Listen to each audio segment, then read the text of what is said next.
Yo, what's going on, guys? This is DragsterTV here, back at it again, and today we're back here on SnowRunner. Got another video for you guys today, and the reason that I have two camera setups, one is actually my Elgato, so you guys can see my full gameplay, and I think this camera will be up in one of the corners of the screen. The reason I have a second camera set up is because today's video is a bit different. Essentially, SnowRunner got its own little update for wheel compatibility. So yes, if you happen to have a racing wheel, you can now use it on SnowRunner on all three platforms: PC, PS4, and Xbox One. So I'm pretty sure by like the third update or the second update is when PC got wheel compatibility and wheel control for your racing wheel. But that was for PC, but then for consoles, we were left out. So after the, I think it was patch 5.0, they said estimated 2 weeks after that update, which was the last big update that we got, that wasn't just a bug fix update. They said, we'll just slide under the game wheel control, so guys just keep, we won't tell you when, but just keep trying until it actually works. So finally today, I tried it yesterday and it didn't work. I've just been trying it every morning, and you know, it would switch to like PC controls, like I was on PC, and nothing would work. Like if I was steering or if I tried to hit the gas, it would just put me in reverse. So that's how I knew they were working on it and that there was a possibility it'd be coming soon. And this morning I just got up, I was like, alright, I'm gonna try it, and essentially it worked. So now you have full control for your racing wheel on SnowRunner for all platforms. So we're just going to go ahead and hop straight into it. I'm just going to do a little bit of driving around in multiple different vehicles and talking about some of the controls. I already have tried it out a lot this morning and it works pretty well. So I'm just going to go ahead and select continue, and we'll just try out the TUZ 420 TYRANT, the Hummer, the DON 71, just a couple of other vehicles, and just seeing how it works. Now, since I've already tried it, something I could let you guys know right now while we are loading in is that it works so well with how this game is based, with the realistic steering. You know, the wheels wouldn't straighten out on its own. You had to keep doing this multiple times, right, to keep up with the steering and whatnot. And so that was pretty tricky for some people.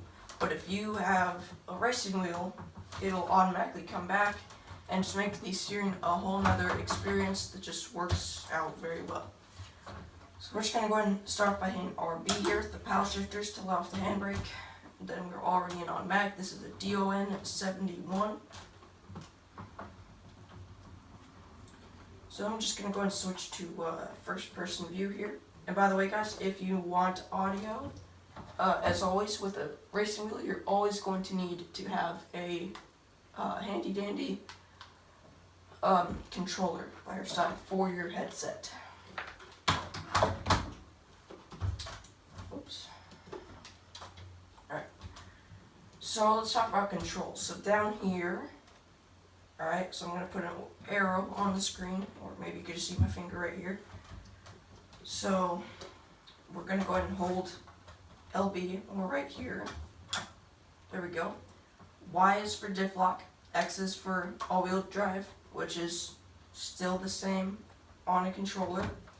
And then with this, because you don't have this right stick here, we're actually going to be using the D-pad to switch to low gear, low plus, low minus, high gear, reverse manually, and then neutral. So that's pretty much what that is. I will be staying in automatic and just cruising around, showing you guys how it works. First, we're going to try something out here. There we go. So LB and B, the same as on a controller, is pretty much just to turn on your headlights.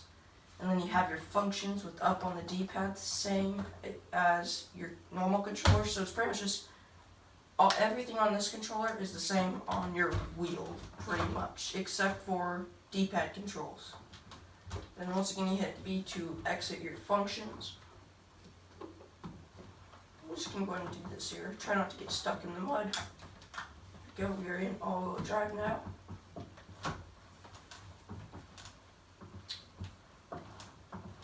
So the steering is very accurate, in my opinion. Sorry, my battery pack actually falls out a lot on the controller, so I'm going to turn it back on just so I can get out of first-person view.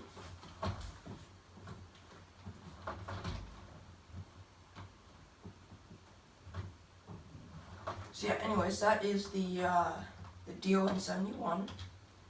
So I'm just going to go and obtain that, go to the global map. You know what, I'm just going to pull out a TUZ420 TYRANT. Oops. Then we're going to try out the Hummer H2 and a couple of other vehicles, just to let you guys know how it works and whatnot. So now we're out of the garage. I'm going to turn on the headlights, take off the handbrake. By the way, guys, this is a Tory racing wheel, RWO. It's the overdrive, racing wheel overdrive is RWO. And this works on, they have a PS4 version, but the Xbox version works on PC and Xbox One. And yeah, so far the steering is very accurate, and this was a $100 racing wheel, and I've had it for over 2 years, I think, maybe 2.5, and it's done really well, so I really like it.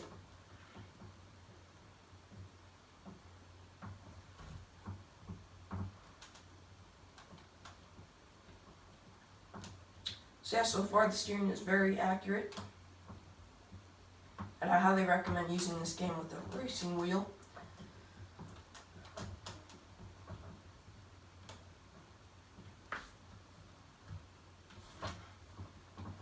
I'm gonna take this vehicle into some mud,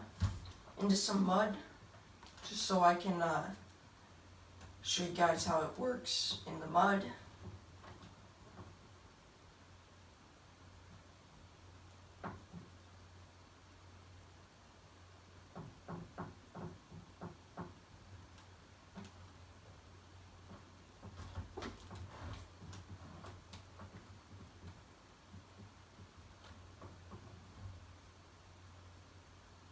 Can't really find a mud trail quite yet, but we're getting here. There we go. So yeah, nothing's delayed. It's right on spot and works pretty well.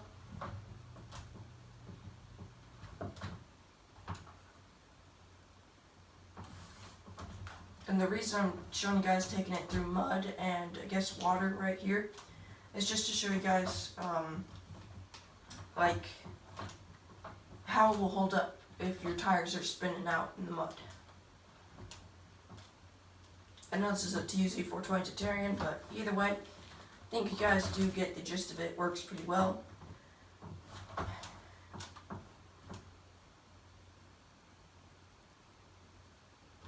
And yeah, so that's pretty much it for today's video. Thank you guys so much for watching. Make sure to have an amazing rest of you guys' day or night. And with that, I'll catch you guys very, very soon in the next one. Thanks for watching.